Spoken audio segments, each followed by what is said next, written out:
చిలకలూరిపేటలో జరిగినటువంటి ప్రజాగళానికి ప్రజలు ఉవ్వెత్తున వచ్చారు. సముద్రం పొంగిందా, ఆకాశానికి చిల్లిపడిందా అన్న విధంగా కుంభమేళాలో ప్రజల్ని, లక్షలాది మంది ప్రజల్ని చూసినట్టు నిన్న ప్రజాగళం కార్యక్రమం చంద్రబాబు గారు, ప్రధానమంత్రి మోడీ గారు, అట్లాగే పవన్ కళ్యాణ్ గారు పాల్గొన్నటువంటి సభలో పెద్ద ఎత్తున లక్షలాది మంది ప్రజలు పాల్గొని విజయవంతం చేశారు. ఎప్పుడు ఇంత పెద్ద ఎత్తున ప్రజాస్పందన చూడలేదు. 12 కిలోమీటర్లు ట్రాఫిక్ జామ్ అయిపోయింది. ఎటు చూసినా ప్రజలే, ఎటు చూసినా జనసందోహం. సభలో ఎంతమంది ఉన్నారో రోడ్ల మీద 2 రెట్లు 3 రెట్లు ఎక్కడ వాళ్ళు అక్కడ ట్రాఫిక్ స్తంభించిపోయి ఆగిపోయింది. ఈ స్పందన చూస్తూ ఉంటే, ప్రజాగళం స్పందన చూస్తూ ఉంటే, ఈరోజు ఈ అవినీతి అరాచక ప్రభుత్వం, వైఎస్ఆర్ ప్రభుత్వం మీద ఎంత విసిగి వేసారిపోయారో ప్రజలు అర్థమవుతుంది. ఈ దుర్మార్గ ప్రభుత్వాన్ని ఇంటికి పంపించాలనే లక్ష్యంతో ఈ దోపిడీ ప్రభుత్వం మాకొద్దు, ఈ అరాచక ప్రభుత్వం మాకొద్దని ప్రజలు చాలా స్పష్టంగా చేశారు.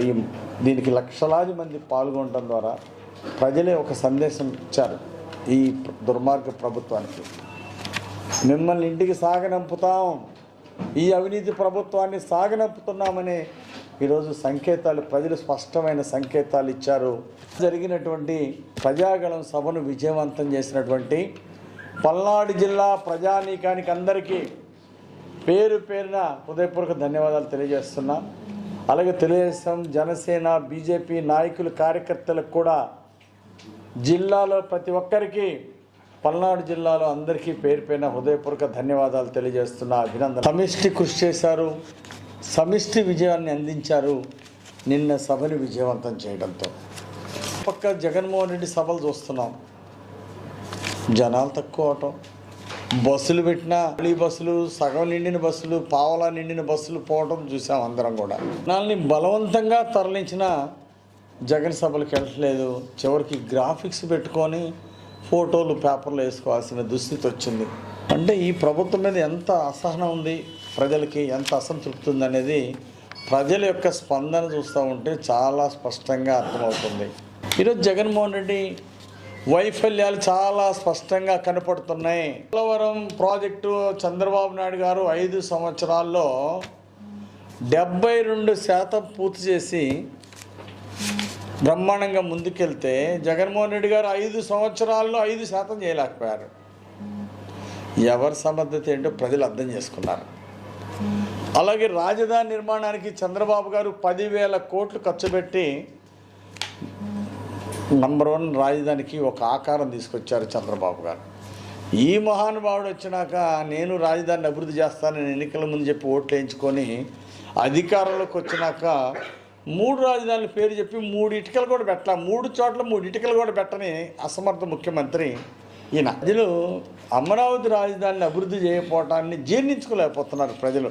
అలాగే విశాఖపట్నంలో ఆయన బినామీ పేర్లతో ముఖ్యమంత్రి గారికి, అలాగే ఏటు విజయసాయిరెడ్డి గారు టీముకి, జగన్మోహన్ రెడ్డి గారి టీంకి 1000 ఎకరాలు అక్కడ భూములు ఉన్నాయి. కాబట్టి కొత్తగా ఆక్రమించుకున్నటువంటి భూముల కోసం గతంలో బినామీ పేర్లతో ఉన్నటువంటి 1000 ఎకరాల భూములకి వాల్యుయేషన్ పెంచుకోవడానికి విశాఖపట్నం రాజధాని కావాలని చెప్పేసి ఈరోజు జగన్మోహన్ రెడ్డి గారు వెళ్ళటం రాష్ట్ర ప్రజలకి నచ్చలేదు. కనీసం విశాఖ ప్రజలు కూడా దీన్ని తిరస్కరిస్తున్నారు.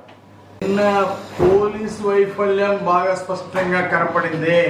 ఇంకా ఎలక్షన్ కోడ్ వచ్చిన విషయాన్ని కొంతమంది పోలీసు ఉన్నతాధికారులు మర్చిపోయారు, బాధ్యతారహితంగా వ్యవహరించారు. అందుకోసమే ట్రాఫిక్ జామ్ అవుతున్నా, కళ్ళ ముందు ట్రాఫిక్ జామ్ అవుతున్నా, ప్రజలు ఇబ్బంది పడుతున్నా, కార్యకర్తలు ఇబ్బంది పడుతున్నా ఏమీ పట్టించుకోవాలి పోలీసులు.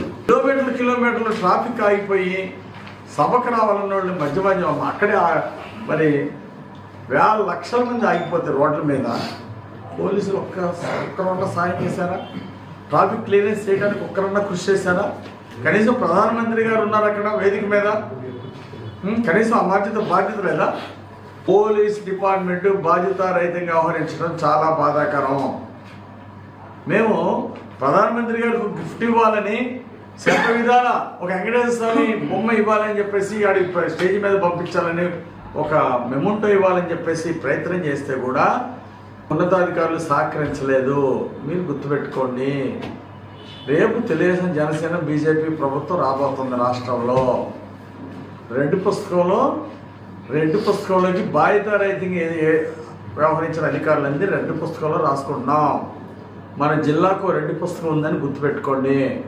అలాగే లోకేష్ గారు రెడ్ బుక్లో కూడా ఎవరైతే బాధ్యతారహితంగా వ్యవహరిస్తారో జిల్లా అధికారులు, అది కూడా లోకేష్ గారు రెడ్ బుక్కి ఎక్కుతుంది. గుర్తుపెట్టుకొని జాగ్రత్తగా వ్యవహరించాలని పిలిపిస్తున్నా. అలాగే బ్రహ్మనాయుడు మాజీ ఎమ్మెల్యే అయిపోయాడు. నిన్నటి నుండే ఎలక్షన్ కోడ్ ఏ రోజైతే అమల్లో అయిందో ఆయన జీవితాంతం శాశ్వత మాజీ ఎమ్మెల్యే అయిపోయాడు. భవిష్యత్తులో గెలిచే సీనే లేదు. ఇప్పుడే కాదు, భవిష్యత్తులో కూడా ఆయన కానీ ఆయన కుటుంబం కానీ ప్రజలు ఆదరించరు. ఒక్క అవకాశం చూశారు, అయిపోయింది. వల్ల ఎంత అవినీతి పడో, వాళ్ళ కుటుంబం ఎంత అవినీతో ఈరోజు ప్రజలకు తేట తెల్లమైంది. ఆయన ఇచ్చినటువంటి మాట, ఎన్నికల ముందు ఇచ్చినటువంటి మాట 10 హామీల్లో ఒక్క హామీ కూడా సంపూర్ణంగా చేయలేనటువంటి అసమర్థుడు అయిపోయాడు. ఖచ్చితంగా మేము తెలుసుకుంటాం. మా మక్కన మల్లికార్జున గారు చెప్పారు, మా మాజీ శాసనసభ్యులు, మీరు చేసిన అభివృద్ధి మేము చేసిన అభివృద్ధి చర్చించుకోవడానికి సిద్ధం. ఈరోజు ఎన్నికల కోడ్ వచ్చింది. మీ వాలంటీర్లు అందరూ గుర్తుపెట్టుకోండి, రేపు తెలుగుదేశం పాలనలో కూడా వాలంటీర్లు పనిచేయాలి.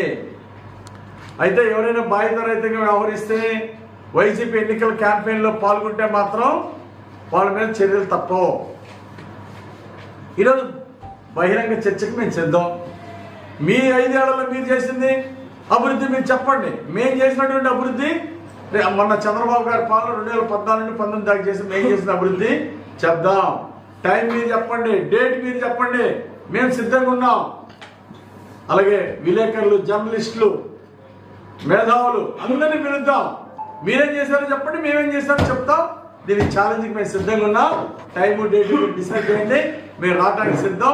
బహిరంగ చర్చకి మేము సిద్ధం. ప్రజాస్పందన ఈ లక్షల మంది ఎప్పుడో చూసారండి.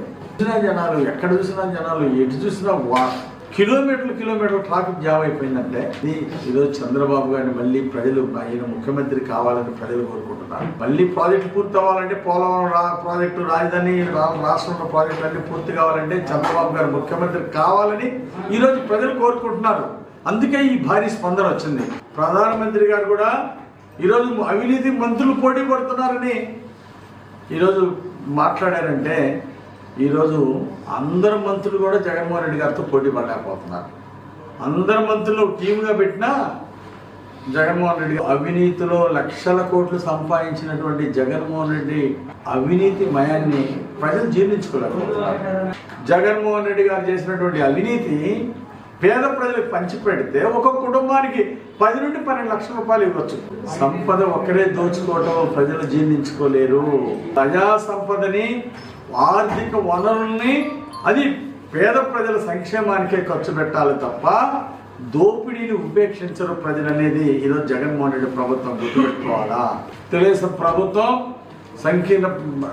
సంయుక్త ప్రభుత్వం రాబోతా ఉంది. తెలుగుదేశం జనసేన బీజేపీ ప్రభుత్వాన్ని రాష్ట్రంలో ఏర్పాటు చేయబోతున్నాం. కేంద్రంలో ఖచ్చితంగా ఎన్డీఏ ప్రభుత్వం రాబోతుంది. అందుకే ఈరోజు చంద్రబాబు గారు భావితరాల ప్రయోజనాల కోసం, రాష్ట్ర ప్రయోజనాల గురించి ఆలోచించారు. కేంద్రంలో ఎన్డీఏ ప్రభుత్వం రాబోతుంది, బీజేపీ రాబోతుంది. కాబట్టి మన పోలవరానికి నిధులు కావాలి, మన అమరావతి రాజధానికి నిధులు కావాలి. అలాగే ఇంకా పూర్తి చేసుకోవాల్సిన ప్రాజెక్టులు చాలా ఉన్నాయి. వాటర్ గ్రిడ్, ఇంటింటికి మంచినీళ్ళు, తాగునీరు ఇవ్వాల్సిన అవసరం ఉంది రాష్ట్రంలో. అందుకోసమే ఈరోజు చంద్రబాబు నాయుడు గారు ఎన్డీఏతో, బీజేపీతోటి రేపు అధికారులు, కేంద్రంలో వాళ్ళ అధికారులు రాబోతున్నారు. కాబట్టి ఈరోజు రాష్ట్రాన్ని బాగు చేసుకోవాలంటే ఈరోజు ఎన్డీఏ, కేంద్రం, బీజేపీ, ఎన్డీఏ సహకారం అవసరం ఉంది. రాష్ట్రానికి, రాష్ట్ర ప్రజలకు అవసరం ఉంది. కాబట్టి ఈరోజు చంద్రబాబు గారు ప్రజల కోసం, రాష్ట్రం కోసం ఒక అడుగు ముందుకు వచ్చి ఈరోజు ఎన్డీఏలో చేరడం జరిగింది. ఖచ్చితంగా రేపు కేంద్రంలో ఎన్డీఏ ప్రభుత్వం రాబోతుంది. మన రాష్ట్రానికి పోలవరం, అమరావతి రాజధానితో పాటు వెనుకబడినటువంటి జిల్లాల అభివృద్ధికి కూడా కేంద్ర సపోర్ట్ తీసుకుంటాము. ప్రత్యేక హోదాకి సమానమైనటువంటి ఇతర బెనిఫిట్లు మరి రాష్ట్ర విభజన ఇచ్చినటువంటి హామీలు కూడా నెరవేర్చుకోవాల్సిన బాధ్యత ఉంది. రాష్ట్ర విభజన వలన ఉన్నటువంటి హామీలు కూడా ఖచ్చితంగా రేపు ఈ సంయుక్త ప్రభుత్వం నెరవేర్చుకుంటుంది. దీనివల్ల రాష్ట్ర ప్రజలకు ఎంతో మేలు జరుగుతుంది. రాష్ట్రాన్ని ఈరోజు విధ్వంసమైనటువంటి రాష్ట్రాన్ని మళ్ళీ అభివృద్ధిలో ముందుకు తీసుకెళ్ళగలిగిన నాయకుడు చంద్రబాబు గారు. అంటే ప్రజలు ఆకాంక్షలు ఖచ్చితంగా నెరవేరుతాయి. 167 సీట్ల పైన రేపు తెలుగుదేశం, జనసేన, బీజేపీ కూటమి గెలవబోతా ఉంది. దీనికి ప్రజలందరూ కూడా పెద్ద ఎత్తున ఎదురు చూస్తూ ఉన్నారు. ప్రజలందరూ మద్దతు ఇచ్చినందుకు, ప్రజాగణం విజయవంతమైనందుకు మరొకసారి ప్రజలందరికీ, పల్నాడు జిల్లా ప్రజలందరికీ నేను ధన్యవాదాలు తెలియజేస్తున్నాను.